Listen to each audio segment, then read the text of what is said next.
Coming to terms with chronic health. It might be something that happens very quickly, a diagnosis or a sudden change in your health. But for others, it can be a long, slow process over months or years of dealing with illnesses and symptoms. Sometimes you may be diagnosed, sometimes you may not. But on top of this, you're also going to be coping with the lifestyle changes that go along with that. And these are going to be things like finances, your family, your social life, whether you can work, just to name a few.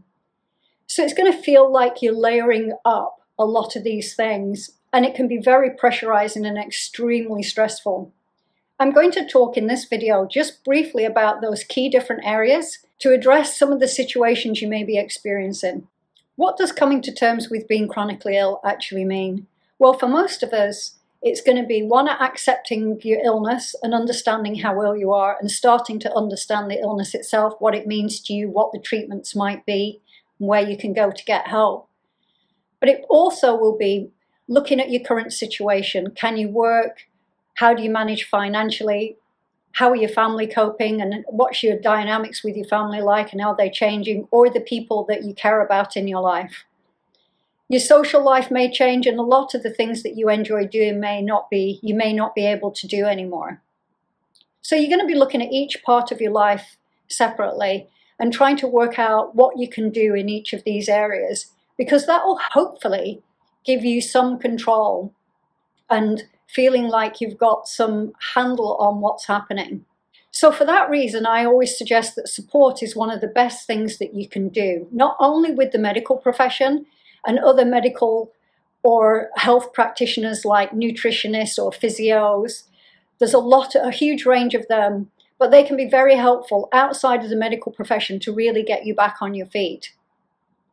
I'm also talking about getting help from your family and friends, or your friends that are your family, or the people that are in your life that care about you. You may be identifying who's got really good knowledge of the healthcare system or finances or coping day to day. Each person will have different skill sets. Identifying and acknowledging those will be really key to getting the kind of support you really need. Most ill people really want to talk to somebody who's got the same illness as them so that they can talk to them and really feel like they're identifying with something or somebody and being understood. That's not unusual. You may not be able to find people locally around you, but now with the online community, you can find lots of people and groups on websites, social media platforms, to be able to talk to and listen to or hear from or write to people. A quick word of caution there.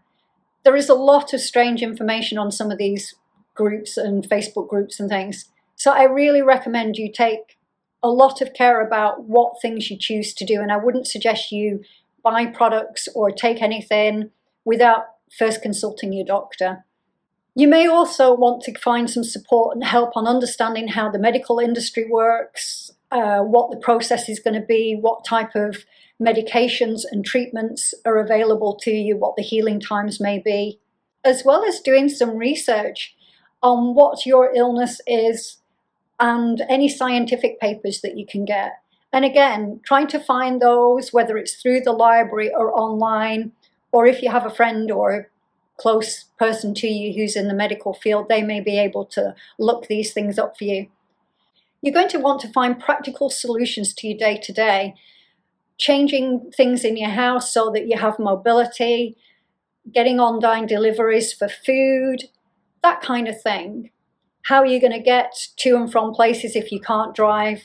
And also getting support so that when somebody says to you, very well-meaning and probably with real intent, how can I help? If there's anything I can do, can you let me know?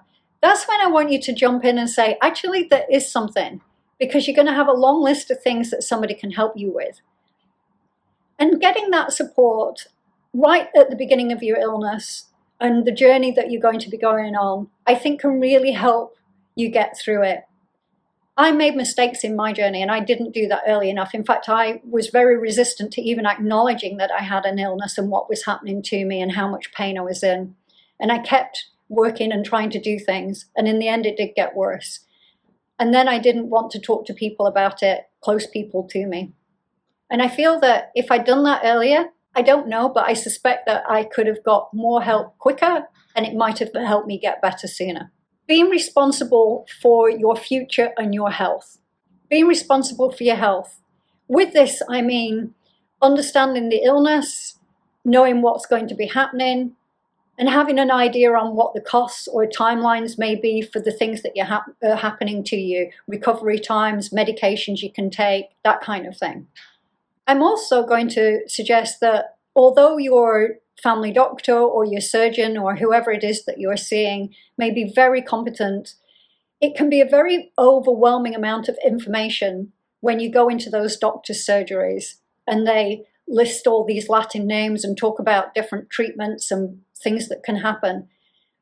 When you're already chronically ill, just taking in information can be difficult. If you're with a specialist, it's very likely that they will be most up to date on all these things. But if you're with a family doctor, they may not. So I suggest that having that knowledge and asking them to research it or look into it for you may be really beneficial. There's a lot of new information coming through all the time and a lot of trials. Diagnosis or not getting a diagnosis. Getting a diagnosis can be very helpful with knowing what might be happening next. Often if it's something like diabetes and the medical profession know what's going to be happening with it, they can refer you, there's healthcare plans available, and people pretty much know what the next steps are going to be and what treatments are available. But if you haven't got a diagnosis, then you're going to come out of the doctor's office without any answers, and they won't really know what to say to you about what to do next. And you're going to come out and feel, what now? I'm on my own with this. It can be very difficult to know what to do next and where to go. You may also have to be going back to alternative health therapies, herbal medicines, and things that are outside of the normal medical practices. It can be very distressing if you don't know what is happening to you and you haven't got a diagnosis. So understanding what types of places you can go to, medical labs to get extra testing, can be hugely beneficial. That's actually what happened to me. Family and friends, or the friends that are your family, are most likely going to be watching you go through this, and like you, may be struggling to adapt, not understanding what's happening. And the dynamics of your family or friendships may change, or your relationships may change. And this can, on top of everything else, add another layer of pressure, as can all of these things. I do suggest that if you can keep seeing people and keep motivated to have some involvement and try to do the things that make you happy or you enjoy or mark part of the year, it will be really important for you to feel like you're living that life and getting the support you need. Things like family vacations or Christmases, if you live in the Western world, these are not things you want to miss out on if you can avoid it. But it might mean that people have to come to you, and sometimes just not being alone may mean that you might ask friends to come and just sit on the sofa with you while you watch your favorite TV programs together or just chat. Suffering with loneliness and isolation can often come along with chronic illness. Your world can go down, you're not working anymore, and things have changed. We also don't learn anywhere in our schooling or education or universities, or even really in our family networks, what to do when somebody you know has a chronic illness, unless perhaps you have family or close relatives in the medical field. And it can be a really steep learning curve, not just for you, but for everybody around you. We don't have the skill sets often. We don't know how to tackle it, go about it. And we often also will struggle with the emotions that go around it and having the emotional capacity to cope with it. Some people are just really good at these things, nurses and doctors and people in the health industry. They're going to be great if you have them around you. And so finding those people that are naturally good at it may be a real savior for you. Work and finances, for most of us, are the same thing. We work, we have to earn money, but if you become chronically ill, there's going to be things you're going to be having to look at. Things like, can you keep working? Do you have an employer that has disability or long-term sick? Can you get disability from your doctor? Do you live in a country like Canada or England that already has a free medical service? If you do, that's terrific. But if you live in the States and other places, you may not get that. And then you may be looking for your insurance, or if you have family members or a partner who has a medical plan, you may be using that. Coping with money and the stresses of that, I found the most difficult part of my illness. There may be questions like, can you carry on working? Do you have to get another job? Are you going to be looking at online work? Does that mean you have to reskill? And when you're in a lot of pain and often got brain fog, it can be very difficult to do.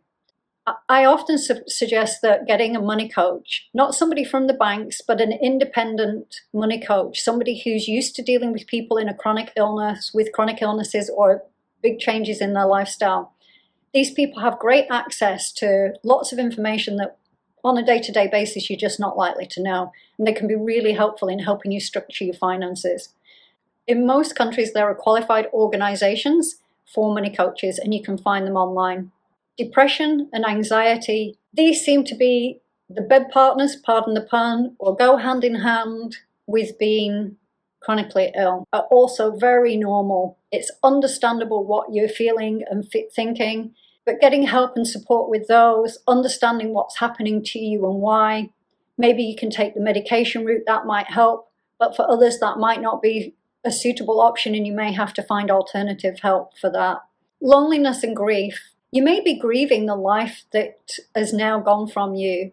It may be a short-term thing, or you may be looking at a long-term situation where you can never go back to doing some of the things you really enjoy or love.